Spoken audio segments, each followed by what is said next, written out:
Right, sort of a little improvised version of Etta Baker's version of Bully of the Town. May sound a little different than you're used to. If you're used to the old-time style, whether it's Guitar and the Skillet Lickers or Roy Acuff or Doc Watson's brilliant instrumental version, a lot of people have done this song over time. I give the full history of it in the guitar version of this tune. So if you're interested in learning the origins as a blues murder ballad from 1890 and how it became a popular fiddle tune by the 1920s, check that out. But anyway, if you know the tune, it's just pretty simple. Let's see. When I walk that levee round, looking for that bully of the town. Looking for that bully, but he can't be found. Yes, I'm looking for that bully of the town. Sure, there's fancier ways to play it, but that's a pretty good old-time style way. Now, Miss Baker took it and turned it into a Piedmont blues, very old-time influenced Piedmont blues. That's just brilliant. And what her main theme is this slide.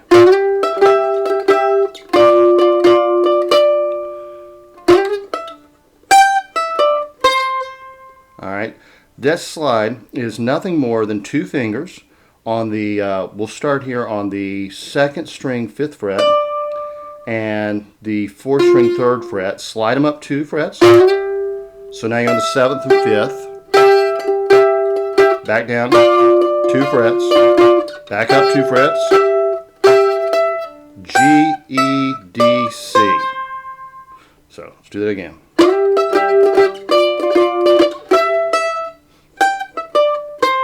Back to the C chord shape.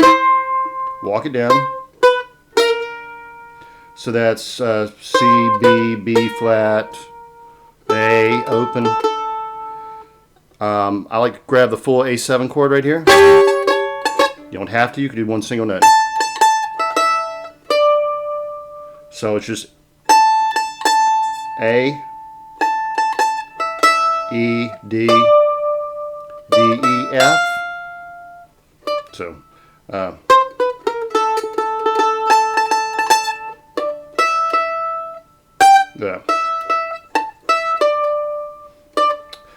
That doesn't sound quite right. Let me see if I can figure out how to do it the first time. This is one of those songs that's a lot easier to play than to think about. So we're here.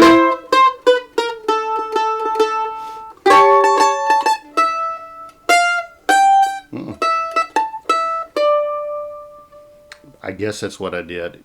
When I put it back together, it'll come back to me. And then, all right. All right.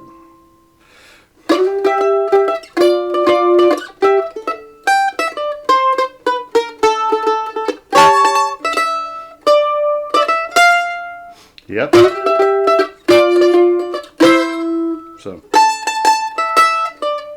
So A, E, D, D, E, F, back to the slide.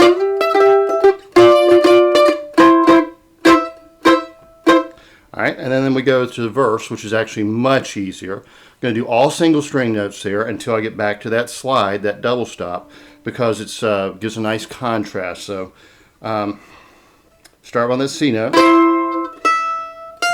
So E, F,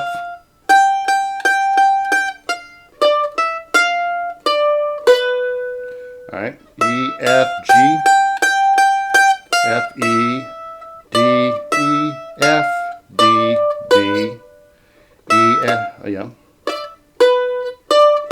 Then back to D.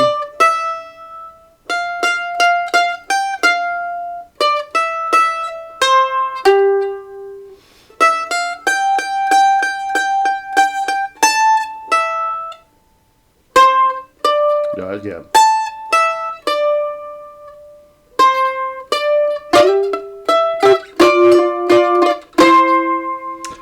Again, a lot harder to say than it is to play. So,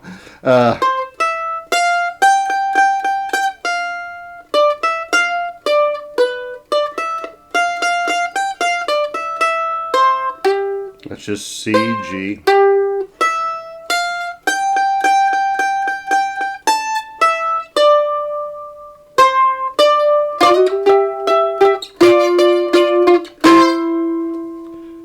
That's it. All right, I'm playing through one more time, slowly, so get everything in context here.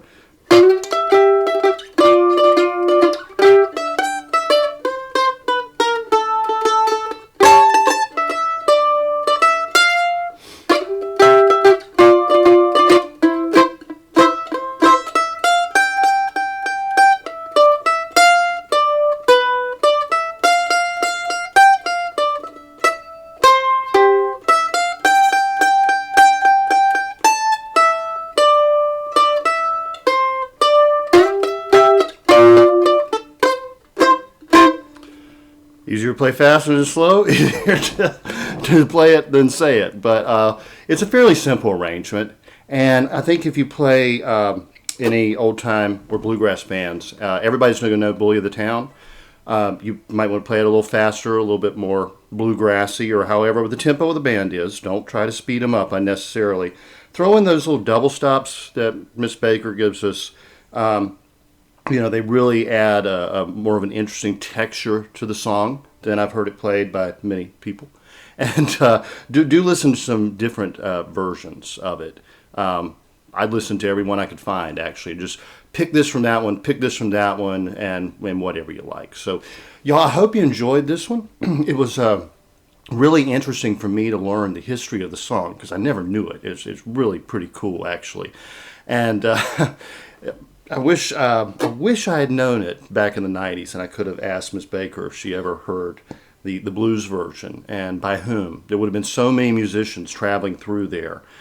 She could have heard it on a record. She could have heard it on the radio, on the Grand Ole Opry. She could have heard it from a blues musician that, came up from New Orleans or from Atlanta, and would have been a very different sound. Somehow she just took them all and combined them, and I just think her version of it's just brilliant. And it's not too hard to play on the mandolin. It's a lot more challenging on the guitar. So hope you enjoy it. Feel free to get in touch. Ask me any questions. And I'll talk to you next time.